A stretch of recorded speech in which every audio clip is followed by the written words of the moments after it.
তুলসী বিলে 20 জন মানুষের খাগরামা মহিলার নেতৃত্বে গুলিয়ায় যেটা মারা হয়েছিল। नायदो बे बांगाला मा होनदों हाग्रामा महिलारि थानाय समाव 20 जन मानसिखौ गुलि गावनाय जादोंमोन होननानै बियो बुंदों। नायदो बे बांगाला साला बिसोरखौ होख्रां हरजोबनांगौलै ना मा होनो रायजोफोर। जों बर' हारिया जिखि पार्टियावनो थाया मानो बिथांमोनखौ होस्रां हरजोबनांगौ। जेरैहाय इन्डिया दायो पाकिस्तानजों जेरैहाय जुद्ध जागासिनो बिसोरखौबो आसामनिफ्राय होस्रां हरजोबनांगौ ना मा होनो। এই তুলসী বিলে 20 জন মানুষের খাগরামা মহিলার নেতৃত্বে গুলিয়ায় যেটা মারা হয়েছিল, আজকে লাফিকুল ভাইকে যে মারা হয়েছিল, ওই মানুষটা যদি আসে অশান্তি আসবে। আমরা শান্তি চাই না অশান্তি চাই। আজকে প্রমোদ বড় সাহেব আমাদের মুসলমান জাতির জন্য 5টা ডিস্ট্রিক্টে 5টা হজ ভবন নির্মাণ করার যেটা প্রতিশ্রুতি দিয়েছে, এটার জন্য আমরা খুশি হই নাই। এবার খুশি হয়েছি না? এটা আমাদের জাতীয় অ্যাচিভমেন্ট, আমরা অ্যাচিভ করেছি। কারণ অন্য অন্য রাজনৈতিক দলেরা আর বিগত দিনে বিগত 17 বছরে খাগরামা মহিলারে এই মুসলমান জাতিটাকে লেট্রিনের লুটার মতো করে ব্যবহার করেছে। কথা কোন ঠিক কিনা?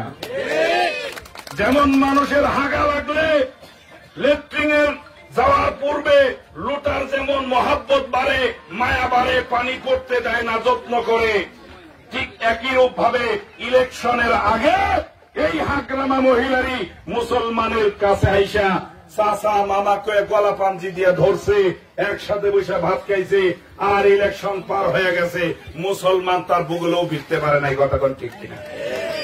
এই লেট্রিনের লুটার মতো করে ব্যবহার করেছে। লুটার কাম শেষ, লুটা তেল দিয়ে ফালাইয়া দিছে। আজকে মুসলমান জাতিকে যদি প্রায়োরিটি দিয়েছে, সম্মান দিয়েছে, সেটা আজকে এই বিটিআর এর ইএম রঞ্জিত বসুমতারি সাহেব এবং আমাদের বিটিসির সিএম প্রমোদ বড় সাহেবের নেতৃত্বে।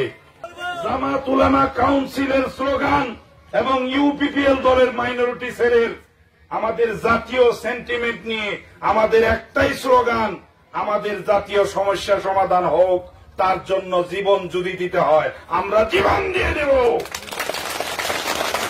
যদি জীবন দিতে হয় জীবন দেব, তবে আমাদের জাতীয় সমস্যা সমাধান হওয়া লাগবে।